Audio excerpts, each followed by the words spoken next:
mbokk yi jërë ngeen jëf ginnaaw ba leen nuyoo gërëm leen sant leen di rafetlu ni ngeen ànd ak ñun ci seen site la teranga point info ak la teranga TV ci YouTube ñu dikkaat ci xalaatu Bun Xataab di chronique bi leen di jagleel ay bis yu ne duñu wàcc actualité bi dañ ciy nee ba léegi ndaxte actualité Sénégal li ci ëpp doole politique la ak yoon bi ci mujj di mbiri Khalifa Ababacar Sall maire bu Dakar jamono ji ñuy wax ci actualité jëm ci mbiri parrainage ak nan lay def ba uti ay baat ñu defoon ci chronique wax ci parrainage te lañ ca waxoon ba tey ji moom la ñuy wax lu lëj suñu bopp la te luñ jaaxal la ci ni yoon wa mu war a tegu est-ce que dina ci tegu kon li ci kanam raw li gën ak parrainage bi mbiri Khalifa Ababacar Sall tey ji ñu ciy wax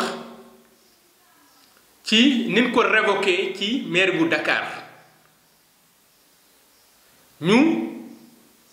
waxtaan ci waxtaanu politique waxtaan ci waxtaanu yoon juriste yi wax ko ñu yëngu ci ak yelleefi doomi aadama wax ko ñi fare ci nguur gi tamit wax ci mais mbir mi li jaaxal ñépp te doon lu doy waar mooy niñ ci doxalee ak na décret bi amee ajuma wala alxamis le cour d'appel taxaw wax ni Khalifa Ababacar Sall daan ñu ko tegoon dañ ko koy daan juróomi at teg ci 1 milliard 800 dañ ko koy daan te 5 millions lan waxoon dañ ko koy daan mu jaaxal ñu bari ñu yaakaar ne danoo bëgg a empêcher sa candidature ñu xëy àjjuma julli ba noppi rek ab décret wàcc jóge ci njiitu réew mi mooy révoqué nañ Khalifa Sall din nañ ko ci ñu teg ay mbir yu bari yi motivé ni moo waral ñu jële ko fa mu ne moom Khalifa Sall wax ci mbiri détournement escroquerie maire ba nekkatu fa ñu ne képp koo xam ne tey jii yaa ngi ci kaso mënatoo yor maire bi mën na la fa jëlee mais buñ ko fay jëlee est-ce que dafa fekk ne maire Dakar doxatul wala déet parce que bi ñuy fal maire du rek maire bi moo tax ñuy wax mooy conseil municipal moo tax ñuy wax mais Khalifa Sall du conseil municipal bu Dakar ñoo ko fa jëlee ginnaaw ba mu fa jugee nekk ci kaso bi la mu daan def ci signature ak li ko yoon santoon yépp mi ngi ko doon def ci li ñu dégg ndaxte kenn waxul ne dañ ko ut kay signé wuñ ko kenn waxul ne maire bi na mu waroon doxee doxewu ko ndaxte Soham El Wardini lan wax ni moom moo yor maire bi di ko doxal te ba tey ji dégguñu benn conseil wala boog li ëpp doole ci conseil na maire bi ni mu waroon doxee doxewu ko taxawaay bi mu waroon am ci Ndakaaru amu ko de dogal bu mel noonu wàcc am ñu ko jàppee dogalu politique am ñu ko jàppee dogalu toroxal nit ndaxte juñoo ngeen ci wàllu politique tey jii dama koy toroxalu Khalifa Sall nag eggul ci tey jii Khalifa Sall ginnaaw 2009 bi mu jëlee maire bi 2014 yàlla dogalaat mu jëlaat ko toroxal bu njëkk bi mooy jamono ji muy bokk ci Benno di jël maire bi ba 2014 danoo xëy rek jël Mimi Touré teg ci wetam ne ko da lay jëlee ci boppu maire bu Dakar Mimi Touré def fi campagne ñu dóor ko ba mu ñibbi Kaolack ci Grand Yoff ñu ne loolu doyul gàllankoor yi egg ci projet yi mu doon taxawal projet yi gàllankoor yi bari lu may gàllankoor yooyu la ngir mën a defar Dakar dem ba emprunt obligataire 20 milliards Amadou Ba mi wujjeeg moom tey ji ci Ndakaaru xañ ko dem ba Khalifa li mu mënoon ci maire bi lu bari mënewu ko ñu xëy bis ñu ne maire bu Dakar mbiri kii di caisse d'avance wala fonds politique nun ko tuddee ñoo xam te mu yàgg fi depuis tubaab bi ñu xëy ne nam koy joxee daganul ak amul benn traçabilité amul yoon bi mu ko teg dafa am ay luubal escroquerie ceci ou cela faux ou usage de faux yooyu yëpp ñu teg ko bu yóbbu ko ci yoon Serigne Bassirou Gueye ñëw chargé ko moom procureur ginnaaw bi mu ko chargé teguñu ci ay fan rek mun ko ràpp ci kaso bi lépp ci gaawantu ban demee ci procès bi ba tey ji amul benn yoon bu Khalifa Babacar Sall ak EOK mos a dugal dara yoon nangul leen ko même bu ci mënul dara sax dara dafa incompétent mais mosu leen jox dara mosu leen jox benn sens kon li am tey ji c'était prévisible egg nag ba ci nangu maire bi man foofu nag la ma mbir mi ëlëmee tëj nañ ko ci kaso bi nekk na député nekk ko xëy na nu werante ci lii di immunité parlementaire am ci ni da ko war a am du ko am werante ci diggante Ismaïla Madior Fall ak kii di Maître Sidiki Kaba te ñoom ñaar ñëpp la ay ministre lañ bokk ci nguur gi Sidiki Kaba wax lii Ismaïla ñëw wax lee kon problème am na kan ma wax dëgg kon bu nu fooyee yoon parce que yoon nag mënul doon ñaar benn rek la mën a doon moo tax wala fi naan fa mbaxane doonee benn man bu ma joteeg Vincent ëpp ma doole man yoon laa yaakaar mais bu ma demee ba yoon man joxuma benn sens bu ma dugalee recours mu rejeté bu ma defee appel mu rejeté mais ay Khalifa Ababacar Sall moo yee toog ca kaso ba awkaam geddi procès bi dem toog fële léegi justice su Sénégal nekkatul ci tribunal bi léegi justice bi nan mu baal mais mi ngi ci mbedd mi ak ci média yi boo xoolee procès bi yëpp ci média yi la da ngay dégg ci nguur gi des fois ñoo xam ne jànguñu yoon xamuñu dara ci yoon man ak ñoo may am ñu naan non article temps décret temps nga fekk punkal moo xam ne ci wàllu yoon lay wax ba pare doon ab juriste nga gis ab ministre wala koo xam ne ci nguur gi la fal di ko weddi te tegu ko fenn fu du ci ay politique fa mu koy waxee bis bu toroxaanoon dee ci mun na am dañ koy mbugal parce que la ñu xamul te gëmu ko kon li ñëpp wax mooy dëkk loolu la bukki wax dégg nañ maître Aïssata Tall Sall juriste la dégg nañ forum des justiciables dégg na maître Assane Dioma Ndiaye dégg nañ ceci dégg nañ ba ci ay ñoom professeur Ngoudo Mboup dégg nañ leen ñu wax ci nii mën nañ ko jëlee ci mairie mais anam bi du nii danoo war a bàyyi ba procédure bi jeex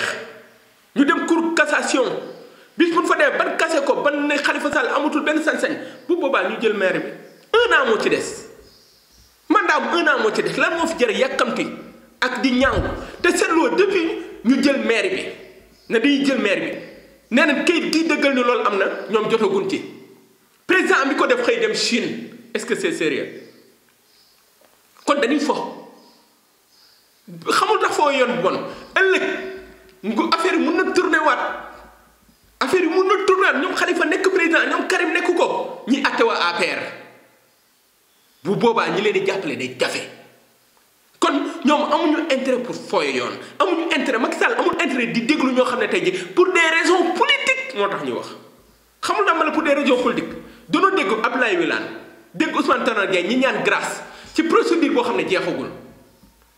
te dañ ne nit ki fekk attewuñ ko ba mu jeex kenn mënu ko gracier wala ñu defal ko amnistie pourtant ñoom ñu ñëw taxaw di ko ñaan man pour man loolu piège la woon ci Khalifa Ababacar Sall piège parce que bu doon ni tey jii Abdoulaye Wilane lan la wax guddal mbayum noor la kon procédure yi muy def yëpp ak appel mi def da ko bàyyi ñu ñaan grâce ñu bàyyi ko mu génn ñu teg ci ay fan président Macky Sall jëlee ko ci maire bi kon procédure yooyu tey bu ko enclenché wul woon jëlee ko ci maire bi day yomb parce que dañuy boucler procès bi bis bu ñu tëjee procès bi nguur gi day am sañ nangu maire bi kon dañ doon piéger Khalifa Sall moo ne ay nitu Khalifa Sall nand nañu Tanor ak kii moo tax ñu ne la bu leen dem ay appel ñaan leen grâce ñaan leen bu ñu demuloon appel demuñu cassation heure bi waxuma la fu ñu jëm fan lay ne kon bataille judiciaire bi est-ce que dem nañ ba ci biir ñu xam ne arrangé tul kilifa yi parce que dem nañu CEDEAO ñu daan nguuru Sénégal te ni muy doxee dem na ba nit ñi gëmatuñu yoon Sénégalais yi te pourtant dañ ko war a gëm parce que man bu ma jaaxlee yoon laa jëm yow boo jaaxlee yoon nga jëm keneen bu jaaxlee yoon la jëm kon ñi atte bu ñu fooyee yoon dañ leen koy ñaan nan fexe ba mbir yi di jaar yoon bu dee Khalifa moo tooñ nan ko jaar lu yoon bis bu ko jaaralee yoon teg ko fi ñu ko war a teg kenn du ci wax mais nag bu dee dafa am ay wiiri du nu egg fenn wiiri mu nekk benn genre film rek bi ñuy dawal mu tëw fin du egg fenn te nit ñi dofatuñu parce que nit ñi jàng nañ te léegi télé yi rajo yi moo tax fii loo fi toj teg juriste yi toj ko man waxuma politiciens yi de politiciens professionnels yi di ut lu neex président wala ñuy ut lu neex opposition bi man waxuma ñooñu te nag hypocrisie ak bi am ci mbiri Khalifa Ababacar Sall da ngay dégg benn waay bu invité tel mënoo man yéenewuma ko sama xarit la sa xarit yéenewoo ko sa xarit la nga ni ngay wax ba dindi immunité parlementaire am ngay wax ba dindi immunité parlementaire am nga wax ba ñu tëj ko ci kaso bi nga wax ko tey jii ban ne dañ koy jëlee ci mairie bi nga dem ba ne sax poste député moom mun na ko ñàkk moom Khalifa Sall yow heure boo xëyee ci loolu ngay dox te boo toogee ci débat yi dinaa fekk naan non sama xarit la yéenewuma ko ñoo bokk par kaso kenn du ko yéene nit waxuñu dëgg dem na ba ci ab kilifa di ab analyste politique toog ci média yi kooko soxor man dama naan xol xol ne nee na dem na ba ci autorité parentale am moom Khalifa Sall mën nañ dem ba nangu ko am na yoo xam ne bu ko xel nangoo ngor da koy bañ ñun suñu aada nangu ko depuis tey jii ñu ne Khalifa Sall dañ koy jëlee ci mairie bi Macky Sall am na ay points yu mu amoon da ko commencé ñàkk ñun dañuy dox ci mbedd bi di déglu nit ñi ñoom seen bureau lañ tëju di bàyyi xel ci nit ñi di commentaire parce que Sénégal dafa am yërmande parce que mënoo tëj nit kaso immunité parlementaire nga dindi ko xor ñoñol ko tëj ko ci kaso ba tey jii mosoo ko may benn sens mosul def benn recours ba mu jàll nga xëy nangu maire bi man bu doon nay dama jege Macky Sall dama naa ko déedéet même boo ko sañee bu ko def ndax nag daa am benn kilifa diine bu mag ci Sénégal doon référence bu doon wax naan mu ne bul sañ lépp def ko bul mën lépp def ko bul xam lépp wax ko mu ne bu yàggee da ngay doon ku doye di bu yàggee da lay xool beneen bët bu du bëtu nit kon du question li nga mën yëpp li nga sañ yëpp ngay def du décret yëpp ngay signé parce que nee nga yenn yaa ci teg sa conc mais bii boo tegul sa conc sax xaw ko yolomal tuuti pour plusieurs raisons parce que suñu aada la ak suñu cosaan mooy day yërëm nit Khalifa tey jii amul militant pour man parce que nee ndax nañ ko parti socialiste mais dafa bëri ay sympathisants bu demee bay génne ay sondage di ko placé troisième te mu nekk ci kaso bi te heure bu ñu xëyee code de popularité am di gën di yokk ah man dégg man dama des fois dama koy faral di wax pour man Khalifa Macky Sall moo ko parrainé bayre bi nga gën di yokk boo demee fi gën a sori Sénégal dama gis benn étranger boo xam ne dama ko xam mu jóge Côte d'Ivoire bi mu ñëwee ñuy waxtaan li ma njëkk a laaj kan mooy Khalifa Sall ma expliqué ko mu ne il est devenu populaire man ko mu ne parce que da ngay diggu Abidjan Côte d'Ivoire bu ñuy wax ci politique Sénégal quand on parle de Macky rek ah dañuy wax Khalifa wala Karim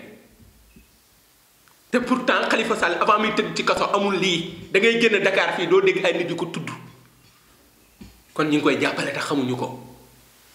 kon il est temps ñi dem ak xel ñi dem ak xel bañ di dem ak xol parce que ñi ciy wax ñu bëri xol lañ ciy waxee xol nañ ko tëj ci kaso bi nañ ko lii dem ba indi egg ci autorité parentale doom yi mu jur ci gaño di leen dundal ban toll fii ñu mën a rocci digganteem ak doomam yooyu ci sañ-sañ bu mu am ci ñoom loolu c'est méchant c'est méchant ñun faruñu bi leex man Khalifa Sall man xaw ma ko nii ñun ay sénégalais la ñun ñooy wàcc terrain bi di dugg ci car rapide yeeg njagañaay yi xam li xew di dégg nit ñi nguur gi nanu yeewu buñ ma déggee dañ naan man dama leen di critiquer mais dama leen di rendre service sax xamuñu ko nan yeewu te nekk nit yaa ngi fàttali bi fi nit ñi fàttali ne Abdoulaye Wade naan brise la boobu il n'a rien compris 23 juin il n'a rien compris boo nekk nguur da ngay def nank da ngay tey te nag kilifa dama daan dégg sama benn waaye mu naan kenn du ko utal ay noonu kilifa dañ koy utal ay soppe mais Macky Sall j'ai l'impression que heure bu ñu xëy ñu ngi koy utal ay noonu ñu ngi koy utal ay noonu di ko utal ay noonu di ko utal ay noonu parce que koo tëj nga ay mbokkam koo tëj ay mbokkam bañ na la koo fi xorñale ay mbokkam daal xoolal opposition bi ni leen réprimer ko rek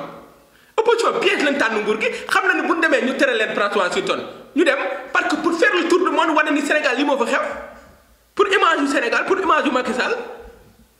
bu leen bàyyi woon duñ mat 100 personnes sitting lay def pare ñibbi journal déclare micro yi mun ñu fa def discours bu bees parrainage bi ñu doon bañ tey jii ñoom ñi ngi koy xeex mais ñi nga xëy di wuti parrainage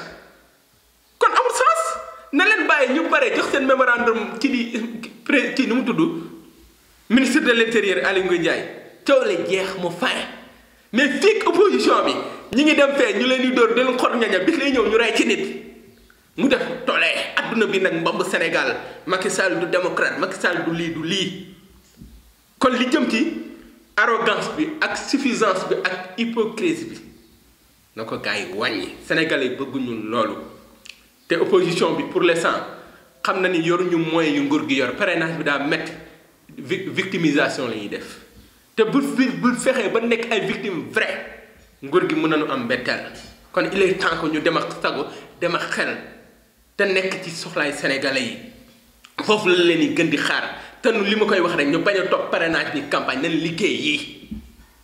parce que bi leen ñu fay seen bureau yi di leen def ay ministre di leen jox ay privilèges di leen jox yenn c'est pour que ñu liggéey man dafa am benn baat bu Mohamed Dionne waxoon bu ma neex bi muy def déclaration de politique générale man boobu ma gën a neex ci kàddu yu mës a yëkkati ba mu defee déclaration politique générale xamu nu mu ko tuddee woon au travail kon gars yi au travail kon mu doonoon xalaatu bun xaataab sur la teranga.info beneen yoon incha allah